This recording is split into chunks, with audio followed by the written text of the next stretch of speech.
샬롬 할렐루야. 요한일서 3장 14절에서 22절이요. 우리는 형제를 사랑함으로 사망에서 옮겨 생명으로 들어간 줄을 알거니와 사랑하지 아니하는 자는 사망에 머물러 있느니라. 그 형제를 미워하는 자마다 살인하는 자니 살인하는 자마다 영생이 그 속에 거하지 아니하는 것을 너희가 아는 바라.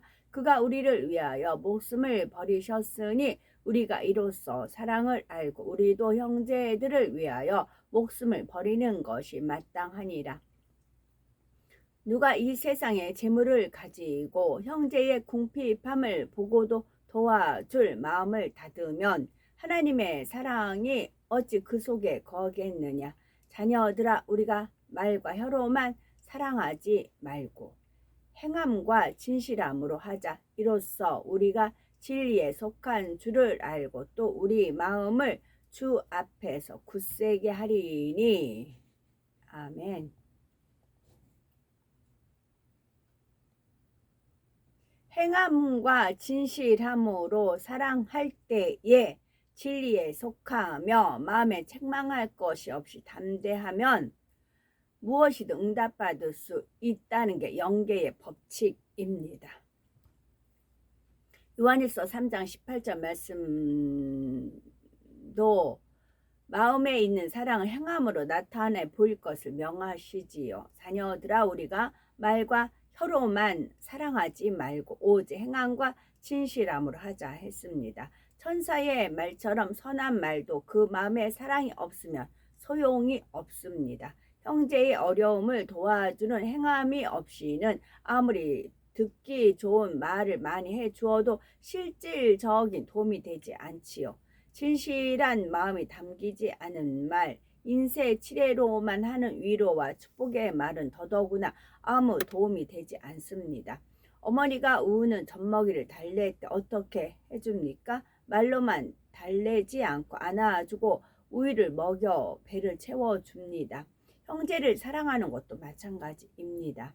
진실한 사랑을 가진 사람은 말만 아니라 반드시 행함이 따릅니다. 물론 여기서 사랑의 행함이라는 것이 꼭 물질적인 구제만 의미하지는 않지요. 구제를 하되 하나님의 사랑을 전하여 상대의 영혼이 잘되게 하고 스스로가 축복받을 믿음으로 성장하도록 신방하고 가르치는 것이 중요합니다. 그러나 상대가 어려움에 처했을 때 실질적인 힘이 될 수 있는 물질이나 봉사도 결코 소홀히 할 수 없죠. 또 고통받는 사람과 마음을 함께 하거나 돌아보고 신방하는 행함도 다 사랑의 실천에 속합니다. 요한일서 3장 19절에 이로써 우리가 진리에 속한 줄을 알고 또 우리 마음을 주 앞에서 굳세게 하리라고 했습니다. 우리가 행함과 진실함으로 사랑할 때 이것이 우리가 진리에 속한 사람이라는 증거가 됩니다. 자신이 진리에 속해 있음을 스스로 확신하기에 하나님 앞에서도 담대함을 가질 수 있고요. 기도를 해도 담대하게 할 수 있고 더 온전한 자녀가 되기를 사모하여 힘차게 신앙생활에 나갈 능력을 얻을 수가 있습니다. 또 사랑을 진실하게 행할수록 진리의 마음을 온전하게 만들 수 있죠. 예를 들어서 하나님의 뜻에 합당한 구제를 하면 마음에 성령이 충만하고 기쁨이 솟아납니다. 또 구제받은 사람이 행복해하는 모습을 보고 감사하는 말을 들으면 더욱 즐겁죠. 그러면서 더 많이 구제해야겠다라고 다짐하고 열심히 구제하게 됩니다. 이렇게 행해 나갈 때 사랑이 더 깊어집니다. 주변을 두루 살필 수 있는 덕스러운 마음이 생기며 성령의 주관도 더 밝지요. 결국 사랑을 행할수록 자신의 마음을 진리로 점점 더 굳세게 하는 것입니다. 사랑을 행할수록 자신의 마음을 진리로 점점 더 굳세게 하는 것입니다. 요한일서 3장 20절에 우리 마음이 혹 우리를 책망할 일이 있거든 하물며 우리 마음보다 크시고 모든 것을 아시는 하나님일까 보냐 했습니다. 이는 하나님의 말씀에 거하는 성도들에게 해당되는 말씀이지요.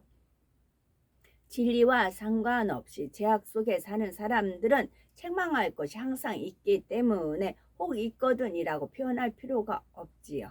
물론 너무나 죄악에 물들어 양심이 무뎌지면 양심의 가책을 느끼지 못할 수도 있지만 여기서는 그런 경우를 말하지 않습니다. 하나님 말씀대로 살려고 노력하는 자녀들, 진리 안에 거하는 자녀들이라 해도 스스로 책망할 만한 것이 발견될 수가 있습니다. 하나님 말씀에 비춰보니 아직 온전치 못한 자기 모습이 깨우쳐지고 말씀에 찔림이 되는 것이죠.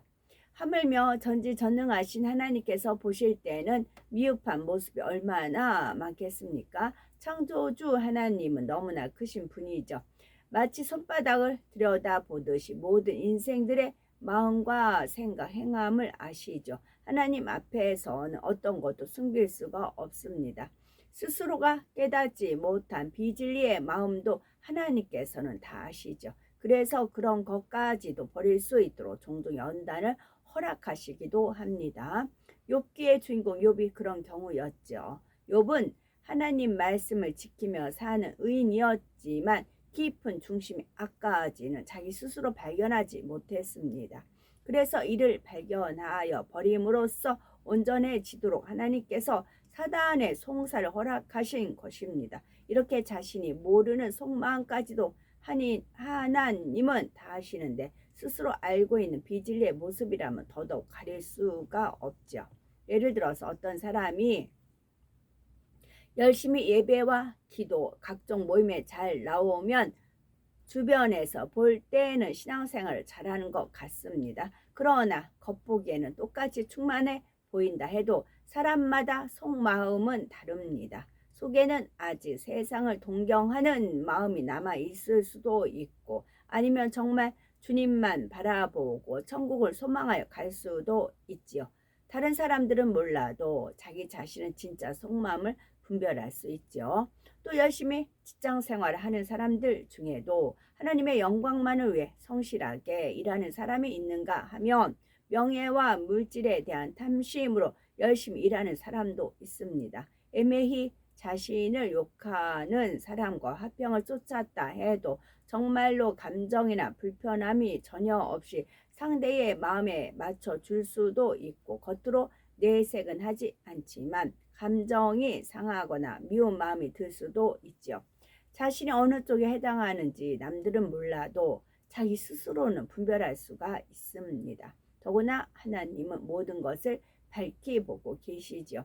이렇게 자기 안에 온전치 못한 모습을 발견할 때마다 하나하나 명심하여 속히 변화되어야 되는 것입니다. 그래서 하나님 앞에서 책망할 것이 없는 분들이 되어야 된다는 말씀이고요. 요한일서 3장 21절 22절은 응답과 축복의 확실한 비결을 명확하게 제시해 주는 말씀입니다. 사랑하는 자들아, 만일 우리 마음이 우리를 책망할 것이 없으면 하나님 앞에서 담대함을 얻고 무엇이든지 구하는 바를 그에게 받나니 이는 우리가 그의 계명들을 지키고 그 앞에서 기뻐하시는 것을 행함이라 했습니다. 하나님께서 사랑하는 자들아라고 부르셨으니 당연히 축복의 말씀이 나오겠지요.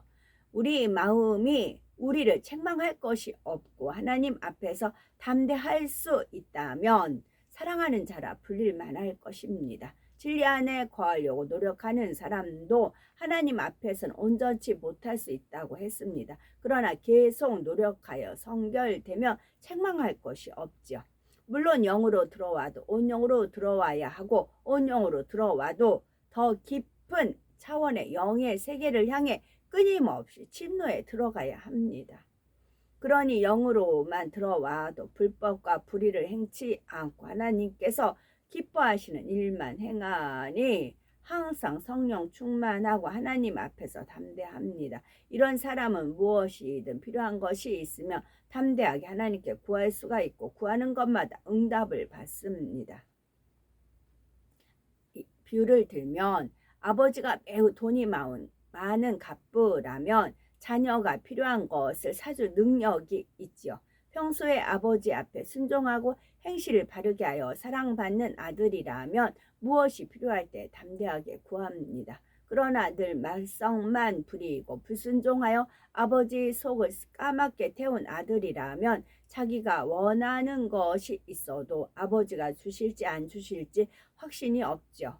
아버지 편에서도 평소에 마음에 꼭 맞게 순종하는 이 아들에게는 어떤 요청도 쉽게 들어줄 수 있습니다. 아들을 사랑할 뿐 아니라 신뢰할 수 있기 때문에 구하는 것 이상으로 줄 수가 있죠. 그러나 불순종하고 말썽 부리는 아들의 요청을 쉽게 들어줄 수가 없습니다. 가령 아들이 용돈을 달라 하면 혹시 나쁜 용도로 쓰지는 않을까 염려가 되므로 하나하나 따져 묻게 되지요. 왜 필요한지, 어디에 쓸 건지. 아들이 정당한 이유를 말한다 해도 아버지는 미심쩍어서 선뜻 내어줄 수가 없습니다. 영적으로도 마찬가지입니다. 하나님은 천지 만물을 말씀으로 창조하셨고 인류의 역사와 생사 화복을 주관하십니다. 이처럼 전지전능하신 하나님이 사랑 많으신 우리 아버지가 되시니 만일 응답해 주시고자 한다면 우리에게 불가능한 일이 없죠. 그런데 하나님을 아버지라 부른다 해서 누구나 똑같이 응답받는 것은 아닙니다. 평소에 세상과 짝하여 죄악 가운데 살았다면 마음의 소원이 생겨도 하나님께 구하기가 어렵습니다. 위급할 때는 지푸라기라도 잡는 심정으로 기도해 보지만 응답받을 자신이 없으니 결국에는 세상 방법을 의지하지요. 그러면서도 일의 결과가 좋지 않으면 하나님은 왜 기도를 안 들어주셨나 하고 하나님의 탓을 하는 어리석은 사람도 있죠.